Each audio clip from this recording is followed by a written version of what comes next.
सरकारची हतबलता झाले का? ज्या पद्धतीनं मराठा आंदोलक मुंबईत आलेले आहेत आणि ज्या पद्धतीची आता मुंबईत स्थिती निर्माण झाली, त्याचा अर्थ सरकार हतबल झाले का या सगळ्या? हे बघा, हतबल व्हायचं काही कारण नाही.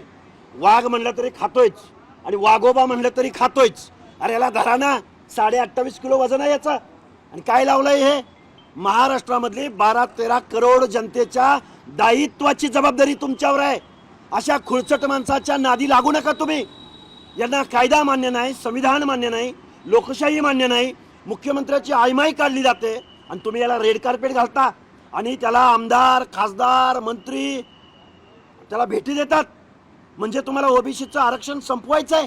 ज्या ज्या माणसांनी त्यांना जाऊन भेटी दिलेल्या आहेत त्यांनी ओबीसी आरक्षणाबद्दल आपली भूमिका लवकरात लवकर जाहीर करावी, नाहीतर ओबीसी बांधव यांना योग्य तो धडा शिकवतील. बैठकीमध्ये तुमची काय मागणी असेल, काय तुम्ही भुजबळांना या सगळ्या निमित्तानं? हे बघा, भुजबळ साहेब हे आमचे ज्येष्ठ नेते आहेत, मार्गदर्शक आहेत.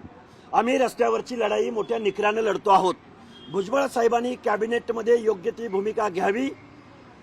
महाराष्ट्राचे मुख्यमंत्री आणि 2 डेप्युटी सीएम यांना वास्तव परिस्थिती समजावून सांगावी आणि साहेब त्यामध्ये कमी पडतील असं आम्हाला कुठेही वाटत नाही.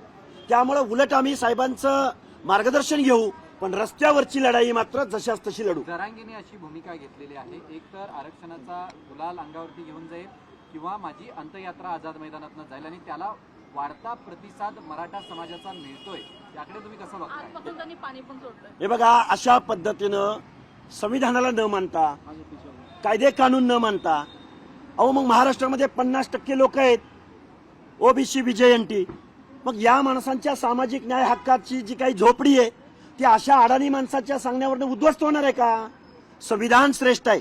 कुठल्याही व्यक्तीपेक्षा आणि कुठल्याही अनाठाई आंदोलनापेक्षा इथल्या सर्वसामान्य माणसाचा हक्क अधिकार अबाधित राखणं ही सरकारची जबाबदारी आहे. जरांगे पाटलांची मागणी आणि त्यासोबतच सरकार आता सध्याच्या घडीला जो विचार करत आहे, हैदराबाद गॅझेट असेल, सातारा गॅझेट असेल, अशा अनुषंगानं जर हे सगळं पॉसिबल झालं तर ओबीसी म्हणून तुमची पुढची भूमिका काय असेल? हे बघा, आता ऑलरेडी 59 लाख कुणबीच्या नोंदीद्वारे महाराष्ट्रातलं ओबीसीचं आरक्षण संपलं आहे. आणि कुठलं गॅजेटमध्ये कुठं सांगितलंय की मराठा समाज बॅकवर्ड आहे? त्या गॅजेटमधल्या नोंदीवरून मराठा समाज हा त्यांच्या बाबतीत सोशल डिस्क्रिमिनेशन झालंय असं कुणी सांगितलं? या महसुली नोंदी आहेत. त्यामुळं अशा गॅजेटियरला पकडून मराठा समाजाचं इन्क्लुजन ओबीसी मध्ये झालेलं इथला ओबीसी बांधव खपवून घेणार नाही. जे संविधानाला मान्य नाही, जे सर्वोच्च न्यायालयाला मान्य नाही, जे राज्य मागासवर्ग आयोगाला मान्य नाही.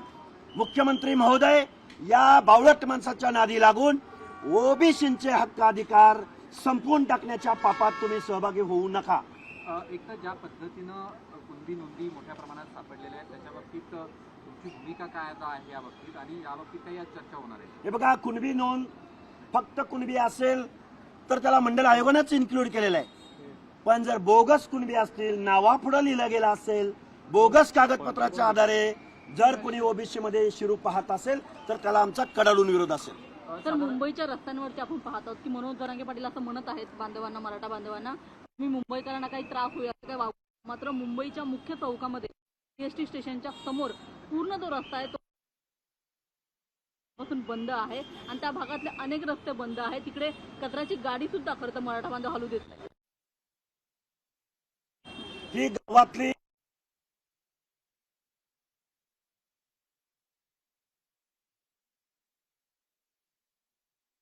गावामध्ये दहशत करणारी मंडळी मुंबईला आलेत. गावामधल्या ओबीसी बांधवांच्या मनामध्ये भीती निर्माण करणारी मंडळी ही मुंबईला आलेली आहेत. त्यामुळं गाव माझ्या बापाचं त्याच पद्धतीने ते मुंबईमध्ये राहत आहेत. मुंबई ही महाराष्ट्राची राजधानी आहे. इथं चाकरमानी राहतात, इथं प्रशासक राहतात, इथं सगळी लोक राहतात. मुंबईला वेठीस धरण्याचा अधिकार या गावगंडांना कुणीही दिलेला नाही. कायद्यानं चोखपणे काम करावं आणि मुंबईकरांचं जीवन सुसह्य करावं.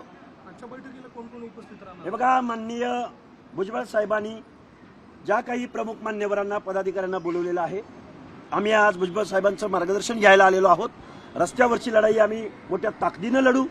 भुजबळ साहेब कॅबिनेटमधली, हाऊसमधली लढाई मोठ्या ताकदीनं लढतील. आपल्याला कोणाची नावं सांगता येईल? कोण कोण नावं मला माहिती नाहीत. मी आत्ताच पोहोचलोय आणि माननीय भुजबळ साहेब सांगतील ती नावं असतील. त्यामध्ये काही वेगळं असायचं काही कारण नाही. ठीक. धन्यवाद.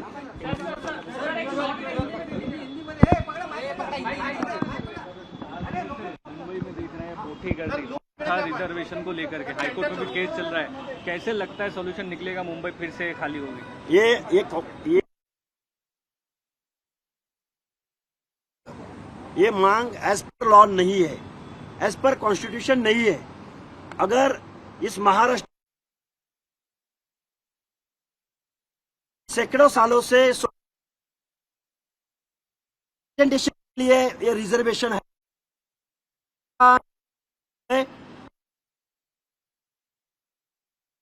गरीब हुए हैं, इसीलिए हमें ओबीसी रिजर्वेशन चाहिए. ये ऐसी अनाठाई मांग कर रहे हैं, ये बेकायदा है. और ओबीसी रिजर्वेशन ये उनके प्रतिनिधित्व के लिए दिया है. मंडल आयोग इंप्लीमेंट होने के बाद लोकल बॉडीज में, पंचायत राज में आधा परसेंटेज ये जो ओबीसीओ है, पिछड़ा वर्ग है, घुमंतु नॉन घुमंतु है, इनके अधिकार के लिए ये रिजर्वेशन मिला है. मराठा कम्युनिटी ये डोमिनेटिंग कास्ट ऑफ महाराष्ट्र है. मराठा कम्युनिटी ये शासक वर्ग है. अगर ये ओबीसीओ के आरक्षण में आएगा, ओबीसीओ के दायरे में आएगा, तो ओबीसी का रिजर्वेशन खत्म हो जाएगा. इसलिए हम ओबीसीओ के रिजर्वेशन के बारे में हम रास्ते की लड़ाई लड़ रहे हैं. और ये बात मराठा कम्युनिटी का इंक्लूजन हम सह नहीं पाएंगे. महाराष्ट्र सरकार को ये बात आपने बता दी कि कड़ा विरोध ओबीसी कम्युनिटी द्वारा पूरे महाराष्ट्र में किया जाएगा, कि किसी भी तरह से ये बात को विचार किया जाता है कि मराठा को ओबीसी में आरक्षण दिया जाए. ये देखो, ओबीसी बांधव का मतलब ये नहीं है कि उनको कोई समझ नहीं आ रहा है. वो ओबीसी कम्युनिटी है, ये प्रोफेशनल मतलब व्यवसाय कर रही है हर गांव में. उनका प्रोबेशन पॉलिटिक्स नहीं है. मराठा कम्युनिटी का प्रोबेशन पॉलिटिक्स है और सैकड़ों सालों से है. ओबीसी अगर इकट्ठा आएगा तो 50% ओबीसी है. अगर ये इकट्ठा आएगा तो इधर की राजनीति भी बदल देगा, परिवर्तन होगा.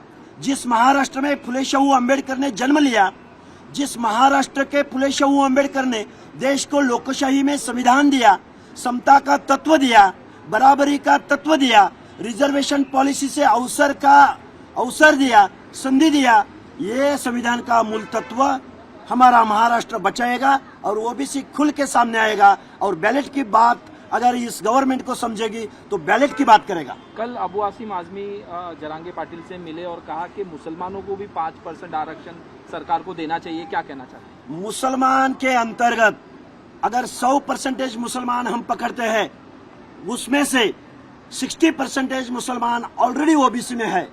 और इनका 82 GR बनाने में ज्येष्ठ ओबीसी लीडर शब्बीर भाई अंसारी ने बहुत सारा काम किया है. हमारी मांग है आजमी साहब को कि ऑलरेडी 60% ऑलरेडी ओबीसीओ में है और उनका कास्ट सर्टिफिकेट लोकल के तहसीलदार, कलेक्टर, इन लोगों को वो अधिकार दिया है. और ये हमारा मुस्लिम बांधव जो छप्परबंद है, जो बागबान है, जो गांव में ये सब लोग हैं, ये हमारे साथ है.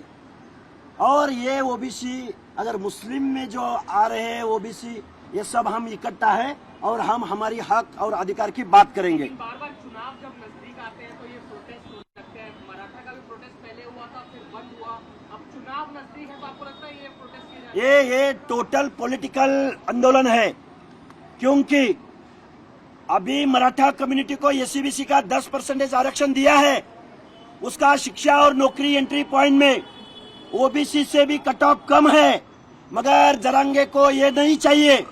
गांव में जो पंचायत राज का इलेक्शन हो रहा है बहुत दिनों के बाद, ये इलेक्शन में उनका गांव में जो जात वर्चस्व है वो वर्चस्व बढ़ाने के लिए ये पॉलिटिकल आंदोलन कर रहे हैं. और इसके पीछे शरद चंद्र जी पवार, उद्धव ठाकरे गुट के आमदार एमएलए एमपी और अजित दादा पवार के एमएलए एमपी, ये सब लोग मिलजुल के जरांगे को फ्यूल, रसद और बढ़ावा दे रहे, लोगों को भेज रहे, गाड़ियां दे रहे हैं. ये जवाबदारी से मैं फील्ड से आता हूं और फील्ड में से आया हूं, ये मैं जवाबदारी से बोल रहा हूं. आगे ओबीसी का क्या रुख रहने वाला है? आज भी उनके साथ मीटिंग है, क्या आप भी अनशन पे जाएंगे? किस तरह से रुख होगा ओबीसी? हमारी अगली रणनीति तय हो जाएगी। भुजबल साहब बता देंगे और हम रास्ते की लड़ाई भी लड़ेंगे और कानून की लड़ाई भी लड़ेंगे। सत्ता में रहकर क्यों लगता है आपको अजीत दादा इस पूरे प्रोटेस्ट को सपोर्ट कर रहे हैं? देखो ना, अजीत दादा आमदार के एमपी जो विजय सिंह पंडित है, जो प्रकाश सिंह सोलंकी है, इन लोगों ने इस जरांगे को गाड़ियां, पैसा, लोगों को भेजना, ये सारा काम किया है और मीडिया के सामने आके बताया है, रैली में सहभाग लिया है, सब घोषणा विषणा दिया है। इसका मतलब यह है कि अजीत दादा पवार इधर देवेंद्र फडणवीस के मंत्रिमंडल में डिप्टी सीएम पद पे काम कर रहे हैं और उनके एमपी एमएलए ये सब लोग उनको डायरेक्ट लिख के अपने लेटर हेड पे सपोर्ट कर रहे हैं। इसका मतलब यह है कि देवेंद्र फडणवीस का सरकार सीएम पद से खींचना अजीत दादा पवार के एमपी एमएलए और अपोजिट के तो कर रहे हैं। त्याच्यामध्ये तुम्ही ज्यांची नावं घेतली, विजय सिंह पंडित, ज्यांच्याकडे सातबारा आहे, ज्यांच्याकडे शेती आहे, अशांना कुणबी संबंधून त्यांना ओबीसी प्रमाणपत्र द्यावं, असं होऊ शकत नाही। मी मराठीत बोलतोय। कुणबी म्हटलं गेलं, इनामदाराच्या शेतीवरती जाऊन ज्यानं कुणबावा केला, जो स्वतःची जमीन आपल्या लेकरा बाळासहित स्वतः कसतो, त्याच्या बाबतीमध्ये कसलं सोशल डिस्क्रिमिनेशन, स्वतःची जमीन कसण्यामध्ये कसला सामाजिक दुजाभाव, जो लेबर आहे, जो शेतमजूर आहे, जो दुसऱ्याच्या शेतावर जाऊन ज्यांनी कुणबी सारखी शेती केली, डॉक्टर बाबासाहेब आंबेडकरांनी त्यांच्यासाठी स्वातंत्र्यपूर्व कालखंडामध्ये मजूर पक्षाच्या माध्यमातून आंदोलन उभं केलं होतं। म्हणून डॉक्टर बाबासाहेब आंबेडकरांना कोकणामधला सिंधुदुर्ग, रत्नागिरी, खानदेश, विदर्भामधला जो शेतकरी आहे, जो मजूर आहे, ज्याच्या बाबतीत सामाजिक दुजाभाव झाला, त्या कुणब्यांना आरक्षण दिलंय। स्वतःची 50-100 एकर जमीन स्वतः कसणाऱ्या कुणब्याला दिलेलं नाही। आणि कुणबीच म्हणायचं म्हणलं तर ब्राह्मण कुणबी आहेत, जैन कुणबी आहेत, लिंगायत कुणबी आहेत, मुस्लिम कुणबी आहेत। मग या सगळ्या कुणब्यांना तुम्ही ओबीसीचं आरक्षण देणार का? या प्रश्नाचं उत्तर या महाराष्ट्रातल्या मंत्रिमंडळाने आम्हाला द्यावं।